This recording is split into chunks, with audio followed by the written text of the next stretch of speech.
I remember hearing something about this Edgar. Oh, wait, there are two of him? I'll go with the second one. Yes, Edgar looks exactly like his brother, except for that lazy eye. He also talks exactly like Everard does, and when one's term as foreman is up, the other takes over. It's how they circumvent the term limits, you see, with a funny little switcheroo. While in office, they've embezzled God knows how much of their workers' dues. What about the union itself outside the Brothers Clare? The Débardeurs Union was once a perfectly normal institution. 20 years ago, anyway. It must not have been easy to establish under the Emergency Act, but they did it. I can respect that. Organised labour at its best, as they say. Then something happened in the local chapter elections. The Brothers Clare came and transformed it into a... how do you say? She hesitates, looking for the right expression. A mob. The Débardeurs are a crime syndicate. Sad as it may be, we are forced to cooperate with them. Refreshingly honest, officer. The company has tried appeasing in the past, but I'm afraid our concessions have only emboldened Everard and his brother. She turns to you. And your opinion, detective, if I may ask? I'm a curious and talkative person, you see. Would you say the Débardeurs Union is... An effective advocate for the rights of local working men, a giant leech sucking the life out of Revachol, basically a socialist mob? I prefer not to have an opinion on these things. Do we want money or do we want to take some morale damage for being an even worse person? Let's be capitalist. Indeed. And a hungry one. Sadly, Wild Pines have cooperated with what amounts to a crime syndicate for 2 decades. However much you feed the leech always hungers. One more thing. You said something happened in the elections. I'm glad you asked. There was a woman, the previous forewoman of the union. She disappeared. Disappeared? Yes. On the last day of the local chapter elections, her daughter phoned in and said she wasn't running anymore. Or coming to work. Ever. End of story. Eerie? Downright haunting, if you ask me. The Wild Pines suspected foul play, but what could they do? It was a union matter. The point of the presentation is, these kinds of things happen around the Clares. Watch out when you're dealing with him. Thank you for your concern, ma'am. We'll be just fine. That's all I need here. Let's change the topic. Of course. How else can I help? By the way, I've talked to Everard Clare. You have? And how did you like Mr. Clare? Finally. Time to choose sides. I didn't. He's a beautiful man, beautiful and just. Everard Clare is a hero of the workers' movement. He's the champion I've sworn fealty to. He's a bloated rainbow socialist. I can do business with him. For a socialist, he's reasonable.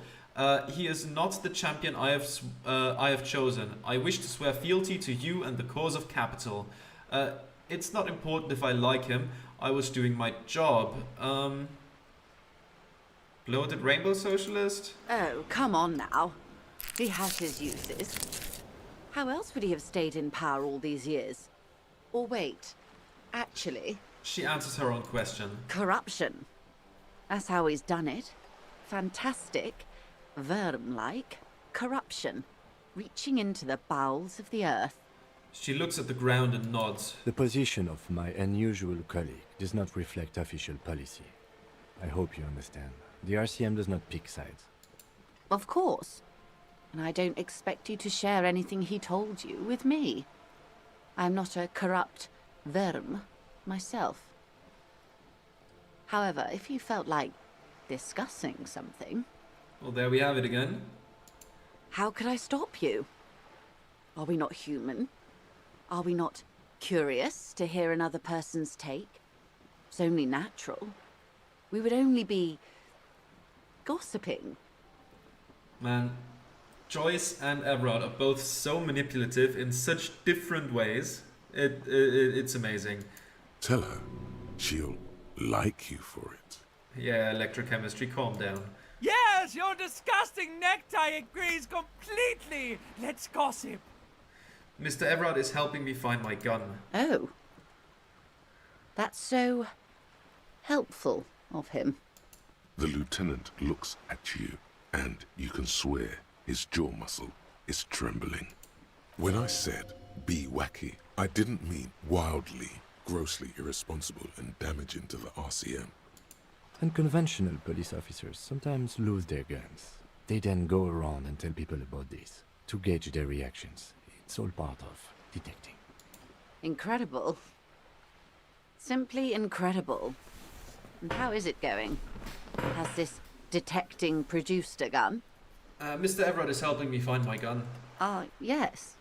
As you said. She looks confused for a moment. Please, don't get him in a loop. If he gets in a loop, it will last forever. Ask him to say something else, please. Of course. Thank you for the advice. I'm glad you were here to assist.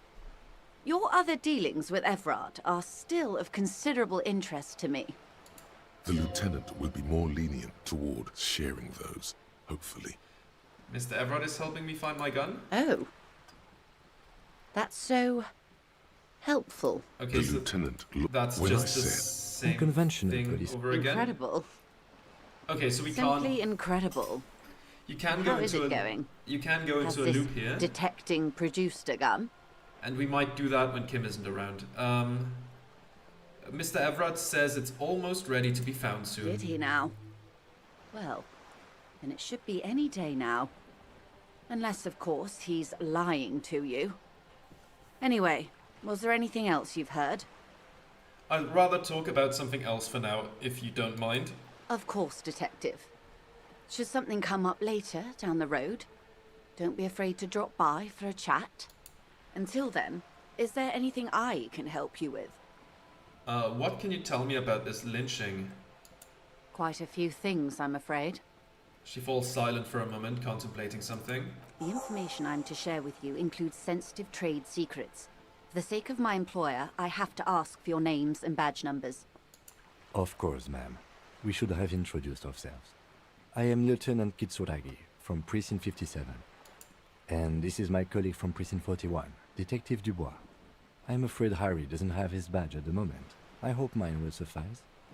Oh, and what happened to yours, Detective?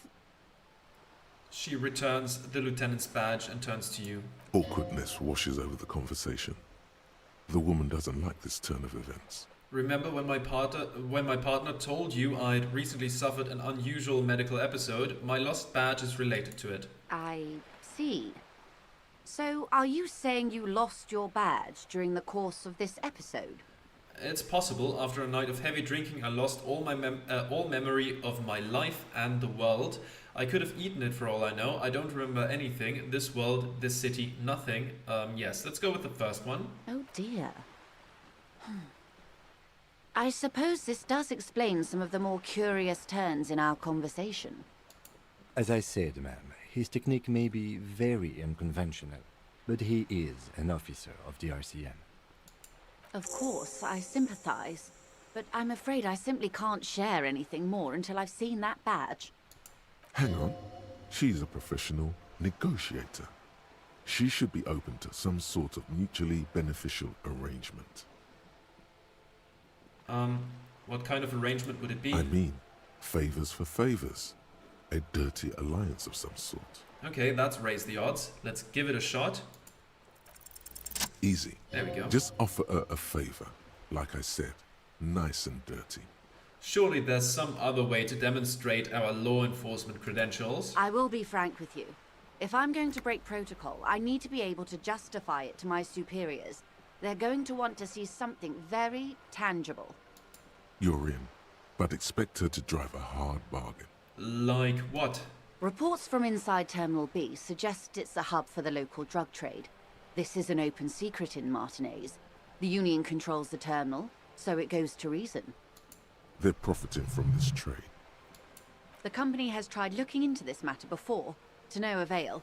Perhaps someone with your authority and resources might turn over the right stones. Or you can recover your badge, though if I may be blunt with you, it sounds like that may be a lost cause. Detective, a word in private before we continue. Excuse us for a moment, madam. Let's talk to Kim. This is not going quite as I hoped it would, Detective. The lieutenant's voice is hushed. How did you hope it would go? Honestly, I was expecting you to use your unorthodox technique to keep her off balance, and not volunteer us to be her henchman. Really? I thought it was going so well. This woman is running circles around us. She might have known about your misplaced badge all along, or she's simply an adept improviser. Either way, we've played straight into her hands. He doesn't let it show, but there is a limit to how much the consequences of your unprofessional behavior can cost the investigation. I am sorry for putting us in this situation. I'll handle it. What do you propose? That we don't investigate the drug trafficking? We could just, find my badge. Let's get back to her then. What do you propose? No. If there is reasonable suspicion, we must investigate. Otherwise, she could claim we are siding with the Union, or that we are on their take. We'd never hear the end of it. What I propose is, we ask her, then we investigate, briefly.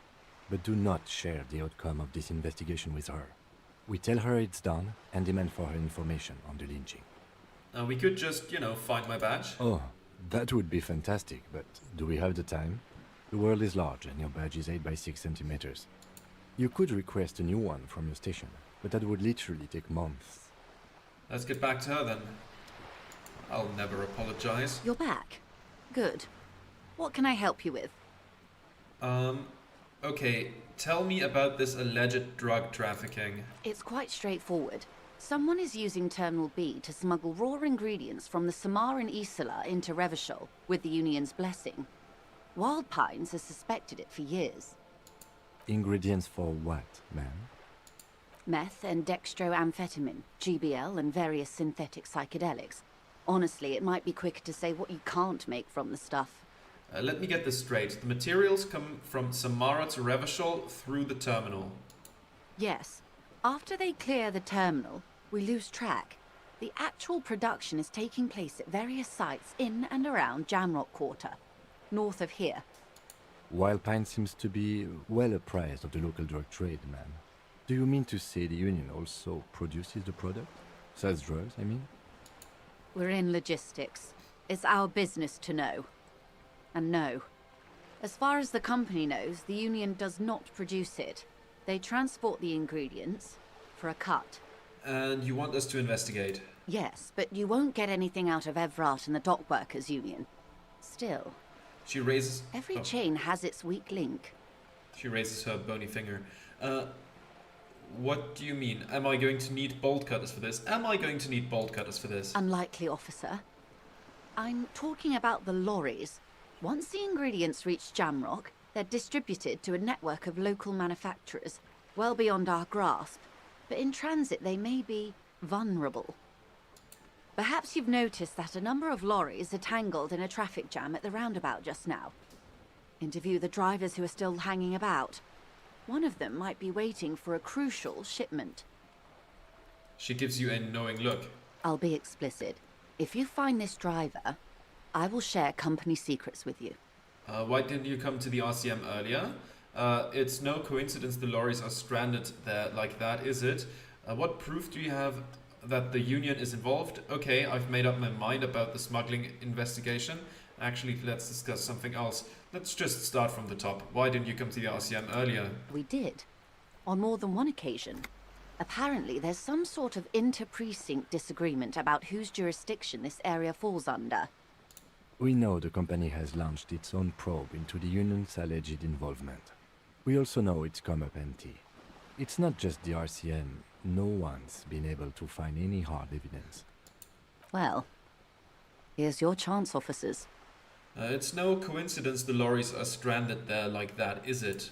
No. We asked East Motor Track to raise the drawbridge. The road company is a partner of one of our subsidiaries. However, She pauses, looking to the sea. this is a limited time opportunity. Once the complaint has been processed by the Trade Committee, they'll have no choice but to lower the drawbridge, and the operation will continue. She looks north. Thousands of litres of raw ingredients will pour onto the streets of Revachol. Not the east across the river, but the west. The vulnerable. The weary. A cold breath rushes in from the bay, making its way down the alleyways and potholed streets. From Martinez to Jamrock, in the traffic you hear the clinking of glass vials, concealed beneath tarpaulin. Or is it just your teeth chattering in the cold? Shiver fucking misery. A lot of it. It comes in from large Samaran factories in South Safre, Sigai, and Sinyao. The literage they must get from this terminal alone must be oceanic. Well, at least this solves one mystery. What is that, Lieutenant? Why I had to call East Motor Tract and beg them to open a drawbridge for me. I'd wondered since I first drove in, on my motor carriage. I am sorry for the inconvenience, Lieutenant Kisaragi, but we need them trapped here. This is a unique opportunity. I'm sure you understand. What proof do you have that the Union is involved? How do you think they're financing this strike? There are thousands of unpaid dock workers going strong for the 4th month straight. There was a shakedown of local businesses preceding the strike. Many were squeezed to bankruptcy to fund it. With all due respect to these desert cacti, the contents of a few cash registers cannot provide for 2,000 men. The local businesses can scarcely provide for themselves. So you think the strike is being funded with source ingredients for drugs? Precisely. Smuggled out of that very gate at night, most likely, then loaded onto lorries and driven to Jamrock. You simply need to find one driver who will open up to you. It sounds like she tried looking into it herself, though she's clearly not the type your typical lorryman would confide in. Okay, I've made up my mind about the smuggling investigation. Yes? We will take this case, probe the drivers, see what it yields. Excellent. According to my reports, there are at least 3 lorry drivers lingering near the roundabout. Hopefully one of them will know something. It may come to nothing, or it may just blow the case wide open. I can keep the drawbridge up for a few more days at least. You should have the time you need. In the meantime, let me know if there's any other way I may be of assistance. She takes another long sip from her seemingly bottomless thermal cup. Do you know something about these tattoos? That's the man who was killed. I'm afraid this is a discussion for once we've cleared the lynching question. So you know something about the tattoos? Better not tie the 4th day to the bat's day on this. I hope there is something else I can help you with. She wants to answer the question. Protocol keeps her from it. You seem smart. I need someone to give me a lowdown on this reality we're in. This reality? She pulls her hood closer around the neck. It's related to that medical episode. I have trouble remembering even the most basic terms of reality. No time to explain, just give me the lowdown. Actually, now is not a good time for a reality lowdown, maybe later. No time to explain. No, but please. A little context. We're not in such a hurry. Okay, it's related to the medical episode. Ah, yes.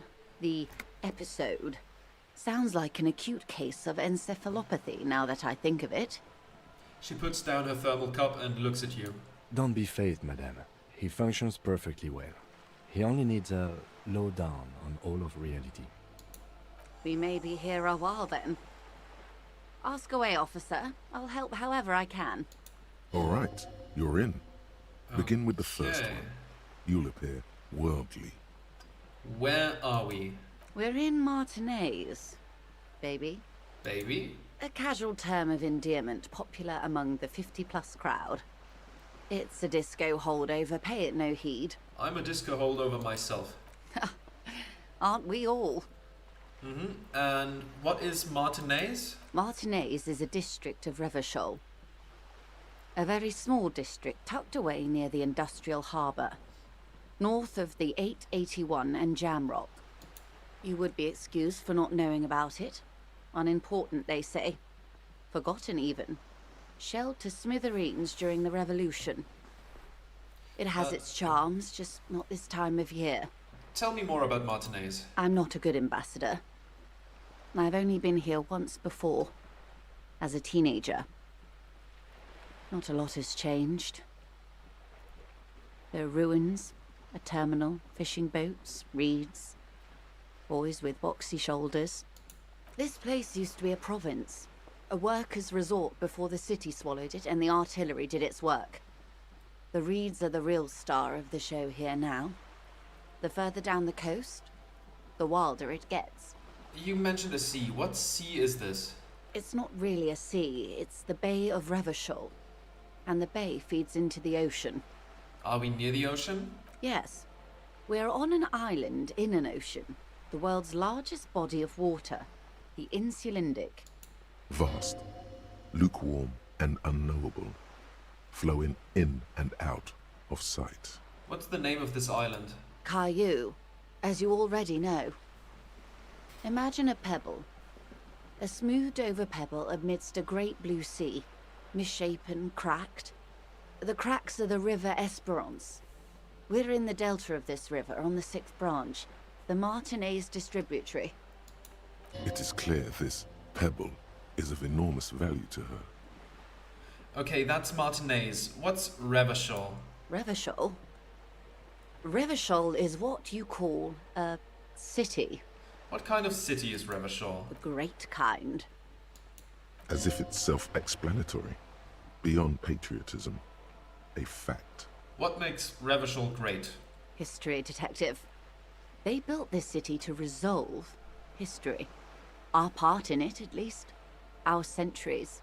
Okay, who built this city? The nations of the Occident, or migrant workers from Semenine and Ile-Marat, depending on your creed.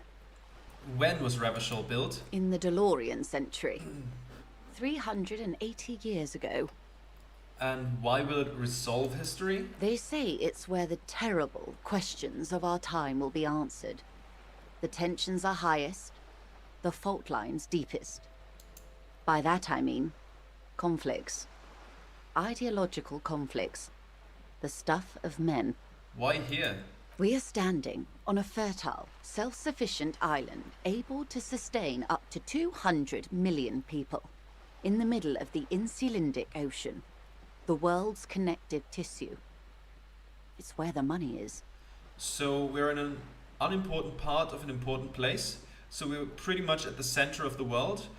So we're on the periphery, basically nobody's, pretty much at the center of the world. Oh, we're quite a way off. About She points across the water where the skyscrapers rise. 22 kilometers from the center of the world. That soldering iron is the bank of the world building. The bottom floors are Insiacom. Coalition government, Insulindian Mission Command. Okay, look at the sea. Silence. She lowers her hand. The water, the light. It's as though you're seeing it for the first time. There is no recognition, only the immensity of the sea and the cold radiating from it. Where are we? We are where we are. I have no truer answer to give, unfortunately. She watches you closely as you scan the horizon. This is one thought you need to complete. Where are you? Was there something else you wanted to know? I remember something about a lowdown. This has been informative. Thank you, ma'am. I'm sure my memory-impaired partner has many more questions to ask, about even more fundamental aspects of reality. Might I suggest not asking them all right now? Ma'am, Messier will be here later too, and tomorrow. Isn't that true, ma'am? Absolutely. My commitment here is long-term. You're right, Lieutenant. I'll continue later, but I want to know everything now. But won't I be lazy if I don't do it all now? But won't I be lazy? Oh, of course not. You are already diligent for getting this far, and diligent boys remember where they left off. Indeed. I'm What always time? at your service. What times are these? These are unimportant times, Detective. You and I were born after the dust had settled. 1,000th of a second too late. Too late for what? For the big time. Her eyes light up. There's a flash of teeth.